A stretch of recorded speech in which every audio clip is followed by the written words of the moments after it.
When his servant had entered, he looked at him steadfastly and wondered if he had thought of peering behind the screen. The man was quite impassive and waited for his orders.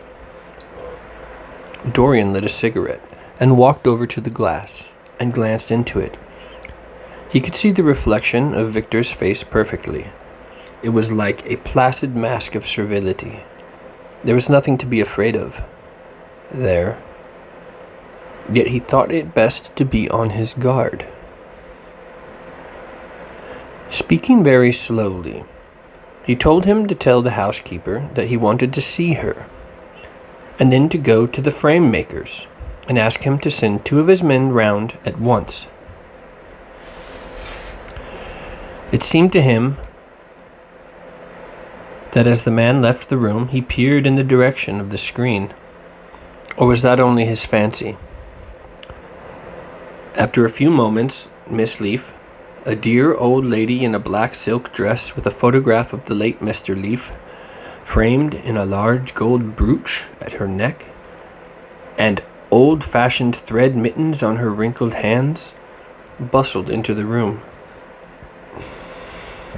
"Well, Master Dorian," she said, "what can I do for you?" "I beg your pardon, sir." Here came a curtsy. "I shouldn't call you Master Dorian any more, but Lord bless you, sir, I have known you since you were a baby, and many's the trick you've played on poor old Leaf. Not that you were always not a good boy, sir, but boys will be boys, Master Dorian, and jam is a temptation to the young, isn't it, sir?" He laughed. "You must always call me Master Dorian, Leaf. I will be very angry with you if you don't. And I assure you I am quite as fond of jam now as I used to be. Only when I am asked out to tea, I am never offered any. I want you to give me the key of the room at the top of the house." "The old schoolroom, Master Dorian, why it's full of dust. I must get it arranged and put straight before you go into it. It's not fit for you to see, Master Dorian." "It is not, indeed." "I don't want it put straight, Leaf. I only want the key." "Well, Master Dorian, you'll be covered with cobwebs if you goes into it. Why, it hasn't been opened for nearly 5 years. Not since his lordship died." He winced at the mention of his dead uncle's name. He had hateful memories of him. "That does not matter, Leaf," he replied. "All I want is the key."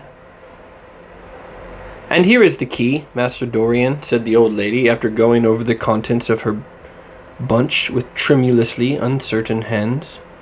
"Here is the key. I'll have it off the ring in a moment. But you don't think of living up there, Master Dorian? And you so comfortable here?" "No, Leaf, I don't. I merely want to see the place and perhaps store something in it." "That is all, thank you. I hope your rheumatism is better, and mind you send me up some jam for breakfast." Miss Leaf shook her head. "Them foreigners doesn't understand jam, Master Dorian. They calls it compote. But I'll bring it to you myself some morning if you lets me." "That will be very kind of you, Leaf," he answered, looking at the key, and having made him an elaborate curtsy, the old lady left the room, her face wreathed in smiles. She had a strong objection to the French valet. It was a poor thing, she felt, for anyone to be born a foreigner. As the door closed, Dorian put the key in his pocket and looked round the room. His eye fell on a large purple satin coverlid heavily embroidered with gold, a splendid piece of late 17th century. Yes, that would serve to wrap the dreadful thing in. It had perhaps served often as a pall for the dead. Now it was to hide something that had a corruption of its own, worse than the corruption of death itself. Something that would breed horrors and would never die. What the worm was to the corpse, His sins would be to the painted image on the canvas. They would mar its beauty and eat away its grace. They would defile it and make it shameful. And yet the thing would still live on. It would always be alive. He shuddered, and for a moment he regretted that he had not told Basil the true reason why he'd wished to hide the picture away. Basil would have helped him to resist Lord Henry's influence and the more poisonous influences that came from his own temperament. The love that he bore him, for it really was love, had something noble and intellectual in it. It was not that mere physical admiration of beauty that is born of the senses and that dies when the senses tire. It was such love as Michelangelo had known, and Montaigne and Wickelmann and Shakespeare himself. Yes, Basil could have saved him, but it was too late now. The past could always be annihilated. Regret, denial, or forgetfulness could do that, but the future was inevitable. There were passions in him that would find their terrible outlet. Dreams that would make the shadow of their evil real. He took up from the couch the great purple and gold texture that covered it, and holding it in his hands, passed behind the screen. Was the face on the canvas viler than before? It seemed to him that it was unchanged, and yet his loathing of it was intensified. Gold hair, blue eyes, and rose-red lips, they were all there. It was simply the expression that had altered. That was horrible in its cruelty. Compared to what he saw in it of censure or rebuke, how shallow Basil's reproaches about Sybil Vane had been.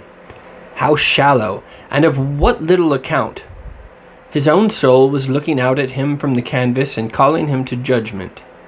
A look of pain came across him, and he flung the rich pall over the picture. As he did so, a knock came to the door. He passed out as his servant entered.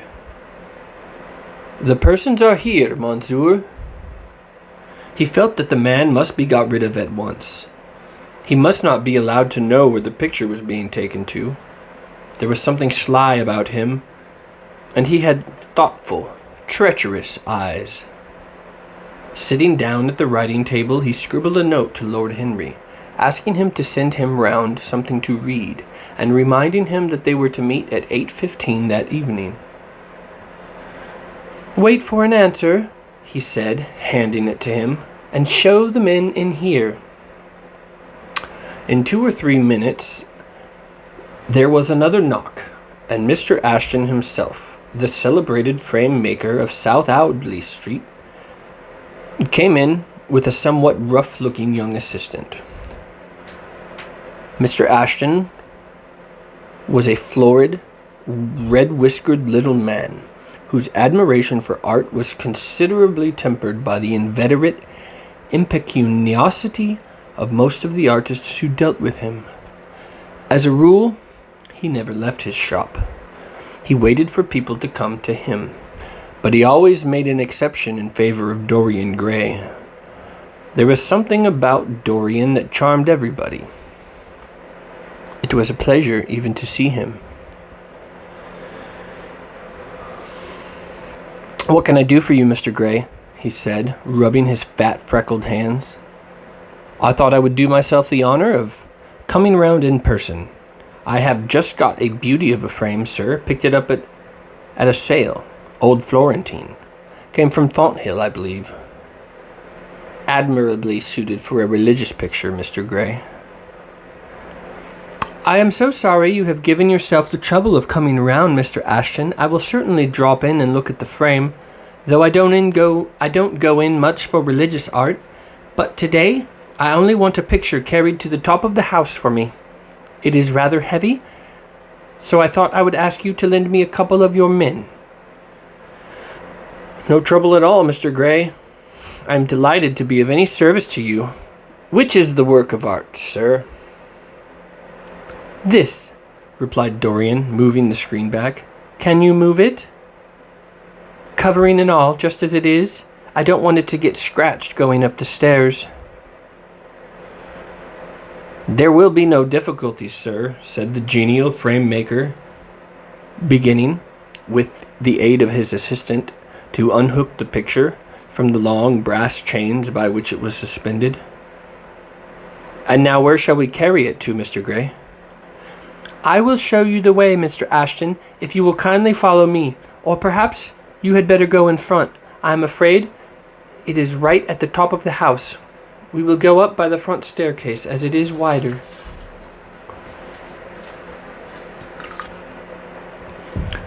He held the door open for them, and they passed out into the hall and began the ascent. The elaborate character of the frame had made the picture extremely bulky, and now and then, in spite of the obsequious protests of Mr. Ashton, who had a true tradesman's dislike of seeing a gentleman do anything useful, Dorian put his hand to it so as to help them. "Something of a load to carry, sir," gasped the little man when they reached the top of the landing, and he wiped his shiny forehead. "A terrible load to carry," murmured Dorian, as he unlocked the door that opened into the room that was to keep for him the curious secret of his life, and hide his soul from the eyes of men.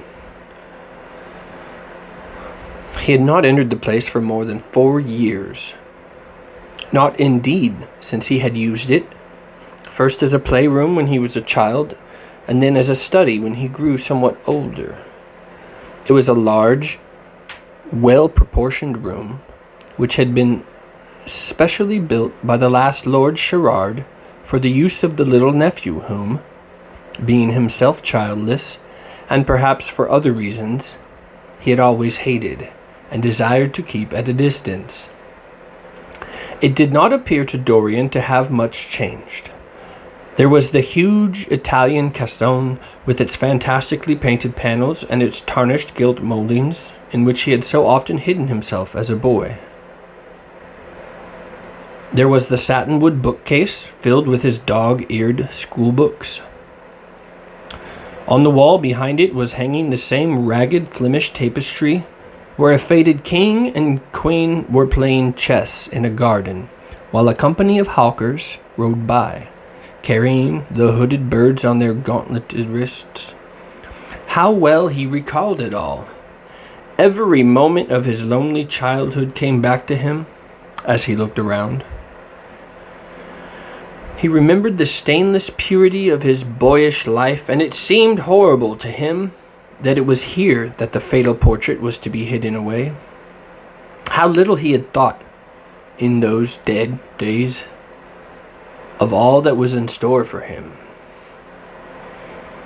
But there was no other place in the house so secure from prying eyes as this. He had the key, and no one else could enter it. Beneath its purple pall, the face painted on the canvas could grow bestial, sodden, and unclean. What did it matter? No one could see it. He himself would not see it. Why should he watch the hideous corruption of his soul? He kept his youth. That was enough. And besides, might not his nature grow finer? After all, there was no reason that the future should be so full of shame. Some love might come across his life and purify him and shield him from those sins that seemed to be already stirring in spirit and in flesh, those curious unpictured sins whose very mystery lent them their subtlety and their charm. Perhaps someday the cruel look would have passed away from the starlit sensitive mouth, and he might show to the world Basil Hallward's masterpiece. No, that was impossible. The thing upon the canvas was growing old, hour by hour, and week by week. Even if it escaped the hideousness of sin, the hideousness of age was in store for it. The cheeks would become hollow or flaccid. Yellow crow's feet would creep round the fading eyes and make them horrible. The hair would lose its brightness. The mouth would gape or droop, would be foolish or gross, as the mouths of old men are. There would be the wrinkled throat, the cold blue-veined hands, the twisted body that he remembered in the uncle who had been so stern to him in his boyhood. The picture had to be concealed. There was no help for it.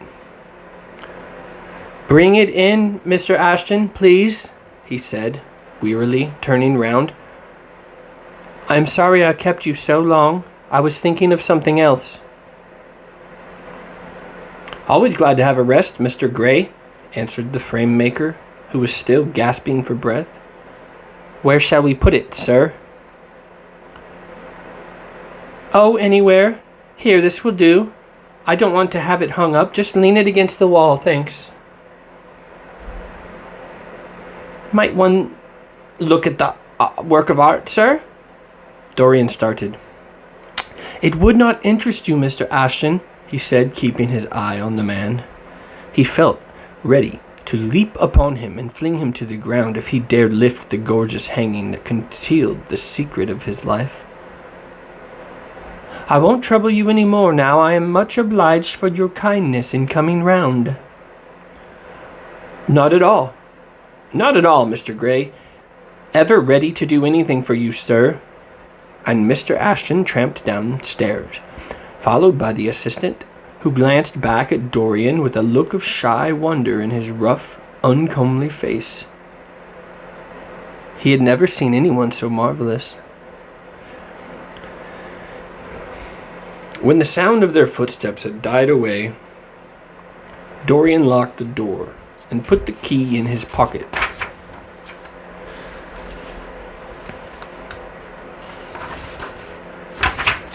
No one would ever look on the horrible thing. No eye but his would ever see his shame. On reaching the library, he found that it was just after 5 o'clock and that the tea had already been brought up. On a little table of dark perfumed wood, thickly encrusted with nacre, a present from his guardian's wife, Lady Radley, who had spent the preceding winter in Cairo, was lying a note from Lord Henry.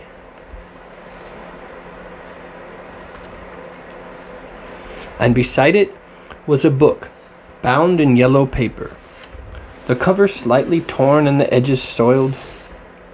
A copy of the 3rd edition of St. James' Gazette had been placed on the tea tray. It was evident that Victor had returned. He wondered if he had met the men in the hall as they were leaving the house, and had wormed out of them what they were doing. He would be sure to mix the picture. No doubt missed it already while he had been laying the tea things. The screen had not been replaced, and the blank space on the wall was visible. Perhaps some night he might find him creeping upstairs and trying to force the door of the room. It was a horrible thing to have a spy in one's house. He had heard of rich men who had been blackmailed all their lives by some servant who had read a letter, or overheard a conversation, or picked up a card with an address, or found beneath a pillow a withered flower or bit of crumpled lace. He sighed, and, having poured himself out some tea, opened Lord Henry's note. It was simply to say that he had sent him round the evening paper and a book that might interest him, and that he would be at the club at 8:15. He opened the St. James languidly and looked through it. A red pencil mark on the 5th page caught his eye. He read the following paragraph. Inquest on an actress. Titled, "An inquest was held this morning at the Bell Tavern, Hoxton Road, by Mr. Danbury, the district coroner, on the body of Sybil Vane, a young actress recently engaged at the Royal Theatre, Holborn. A verdict of death by misadventure was returned. Considerable sympathy was expressed for the mother of the deceased, who was greatly affected during the giving of her own evidence and that of Dr. Burrell, who had made the post-mortem examination of the deceased. He frowned slightly and, tearing the paper in two, went across the room and flung the pieces in a gilt basket. How ugly it all was, and how horribly real ugliness made things. He felt a little annoyed with Lord Henry for having sent him the account, and it was certainly stupid of him to have marked it with red pencil. Victor might have read it. The man knew more than enough English for that. Perhaps he had read it, and had begun to suspect something. And yet, what did it matter? What had Dorian Gray to do with Sybil Vane's death? There was nothing to fear. Dorian Gray had not killed her. His eye fell on the yellow book that Lord Henry had sent him. What was it, he wondered. He went towards the little pearl-colored octagonal stand that had always looked to him like the work of some strange Egyptian bees who wrought in silver, and took the volume up. Le Secret de Raoul par Catulle Sarrazin. What a curious title. He flung himself into an armchair and began to turn over the leaves. After a few minutes he became absorbed. It was the strangest book he had ever read. It seemed to him that in exquisite raiment, and to the delicate sound of flutes, the sins of the world were passing in dumb show before him. Things that he had only dimly dreamed were suddenly made real to him. Things of which he had never dreamed were gradually revealed. It was a novel without a plot, and with only one character, being, indeed, simply a psychological study of a certain young Parisian who spent his life trying to realize in the 19th century all the passions and modes of thought that belonged to every century except his own, and to sum up, as it were, in himself the various moods through which the world spirit had ever passed, loving for their mere artificiality those renunciations that men have unwisely called virtue, as much as those natural rebellions that wise men still call sin. The style in which it was written was that curious jeweled style, vivid and obscure at once, full of argot and of archaisms, of technical expressions and elaborate paraphrases, that characterizes the work of some of the finest artists of the French school of decadence.